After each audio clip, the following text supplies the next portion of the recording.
Anza kumshikashika. Baada ya hapo sinakuwa nimevaa labda kanga moja, natoa ile kanga. Hata hivyo kumnyonya, nilikuwa namnyonya. Namnyonya.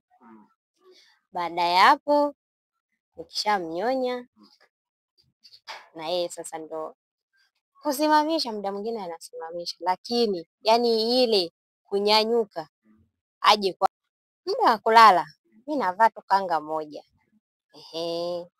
Mwisho wa siku umetuambia mume wako akaja kubadilika, na mwisho wa siku shemeji aliingilia kati kwenye ndoa yenu.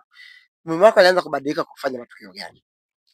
Mume wangu mimi alianza kubadilika tu baada ya kukutana naye.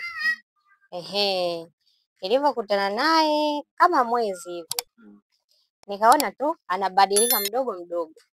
Anabadilika kwa kufanya nini? Hataki kufanya tena mapenzi na wewe, harudi nyumbani, anakudharau. Ni nini? Yaani anabadilika kwa kuonesha matendo gani? Yaani yale mapenzi aliyokuwa ananionyesha mwanzo yaliisha. Pia unakuta kama hivi anaenda kazini haagi, hata ukimtumia meseji hakujibu. Muda mwingine hata ukimwekea chakula hali, akirudi yeye ni kulala tu, hata ukimuongelesha haongei, hakujibu chochote, analala tu. Na unakuta wewe muda mwingine labda una hamu ya kufanya tendo la ndoa, lakini yeye anakuwa busy na mambo yake. Ndio. Ukimuomba kistaarabu anakwambiaje? Anakwambia tu yeye amechoka. Ulivumilia muda gani mpaka hapo shemeji alipokuja ukajisogeza naye? Yaani ulivumilia muda gani? Yaani kuna muda gani ulikaa bila kufanya tendo la ndoa? Nilikaa kama miezi miwili bila kufanya hivyo, na kila nikimlazimisha, kila nikimuomba hataki. Muda mwingine anakuwa mkali kabisa, yani hadi tunagombana. Nikimwambia tu kuhusu hilo tendo anakuwa mkali hadi tunagombana. Baada ya hapo ndo akajitokeza shemeji yangu, akaa anakuja. Ambaye ni mdogo wake ama kakake? Mdogo wake. Akaa kwa sababu alikuwa anakuja pale nyumbani. Anakuja, napika, tunakula pamoja, tunapiga stori hivyo. Nataka nifahamu kabla hatujafika huko kwa shemeji, hayo ambayo aliyafanya mazito. Mtazamaji, hakikisha umesubscribe kwa sababu usiposubscribe utapishana na mikasa mingi ambayo siku zote nitakuwa nakuwekea. Nataka nifahamu kipindi mume wako unamshawishi kwa kufanya matukio gani? Labda unaweza kukuta unasema ulikuwa unamshawishi lakini kama unalala na nguo unafanya nini? Ulikuwa unamshawishi kwa kumtegaji. Ulikuwa unamtegaji. Muda wa kulala mimi navaa tu kanga moja. Navaa kanga moja, baada hapo nalala. Nikishalala namuomba tu kistaarabu. Namuamsha kama kalala, namuamsha tu taratibu, namuelekeza kiupole, lakini unakuta yeye ananijibu kiukali. Ndio. Labda ukimshika alikuwa anafanyaje? Hata nikimshika yani hisia zile kama mwanzo hamna. Yaani sijaelewa kwamba ukimshika hasimamishi kabisa au hataki tu, yaani mwili unataka, yaani ni nini? Kusimamisha muda mwingine anasimamisha, lakini yani ile kunyanyuka aje kwa kusogelee, yani inakuwa ngumu. Ndio inapelekea hadi muda mwingine unakuta ananifokea, anatoa maneno makali. Anakwambiaje? Ana maneno hayo anatamka vipi? Ananiambia tu nimwache yeye kachoka. Kwao nimwache alale.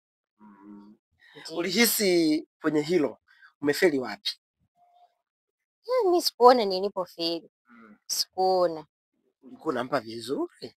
Mwanzo nilikuwa kweli nampa vizuri. Nampa vizuri hadi yeye mwenyewe ananiambia kabisa, mke wangu leo nimeridhika. Ndio, yeye mwenyewe alikuwa ananiambia. Na mimi pia nakuwa najua kabisa kweli hapa mume wangu karidhika. Baadaye akabadilika.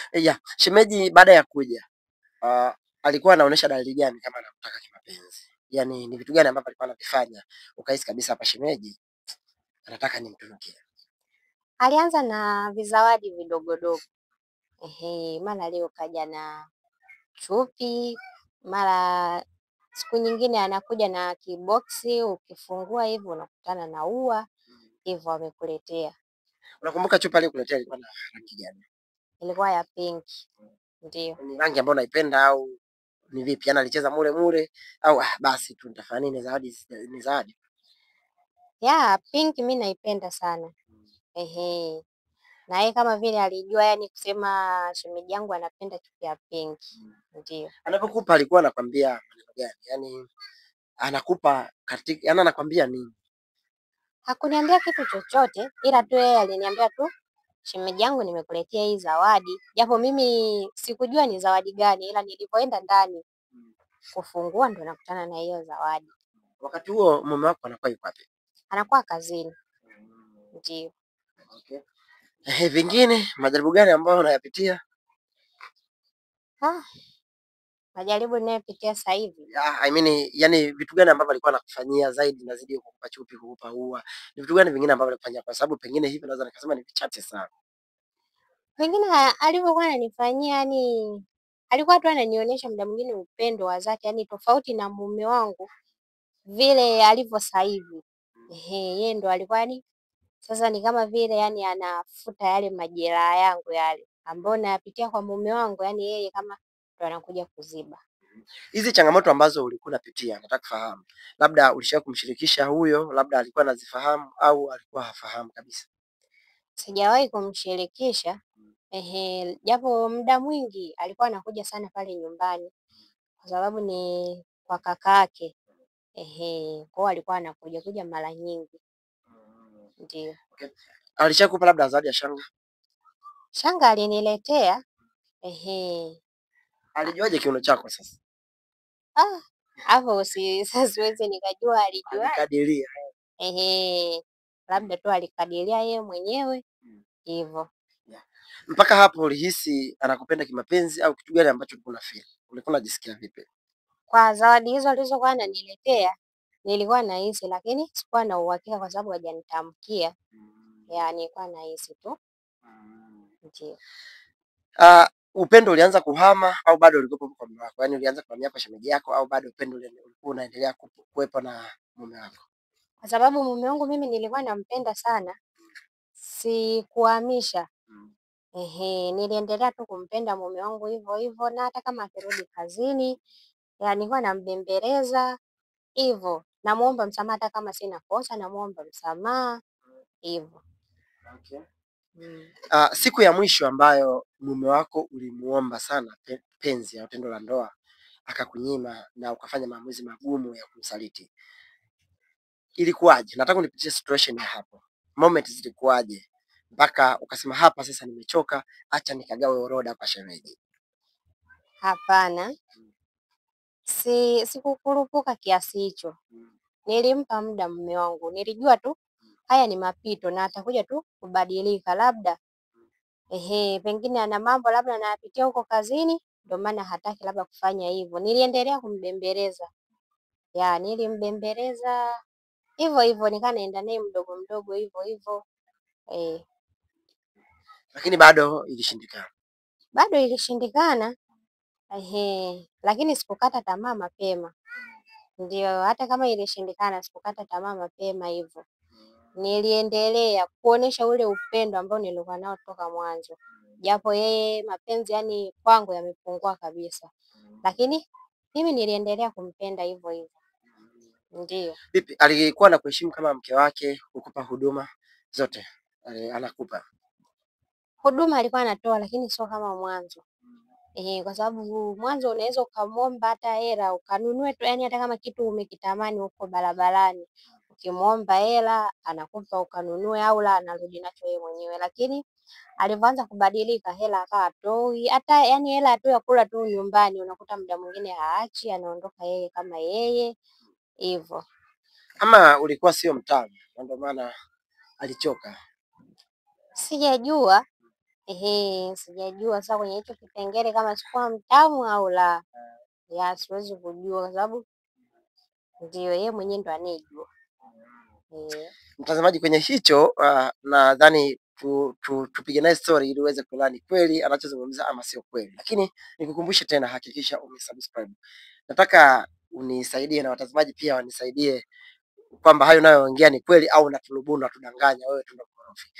Kabla hujataka kufanya mapenzi na mwanaume, huwa unamwandaa kwa kumfanyia vitu gani? Nataka vitu vinne tu, alafu mtazamaji atajaji.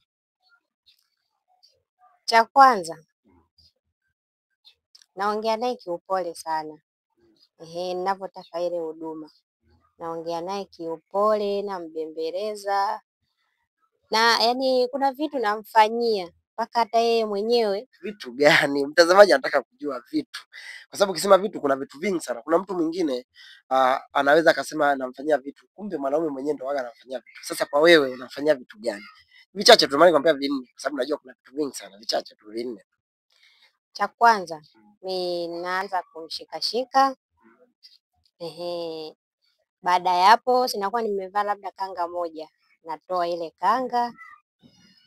Baada ya hapo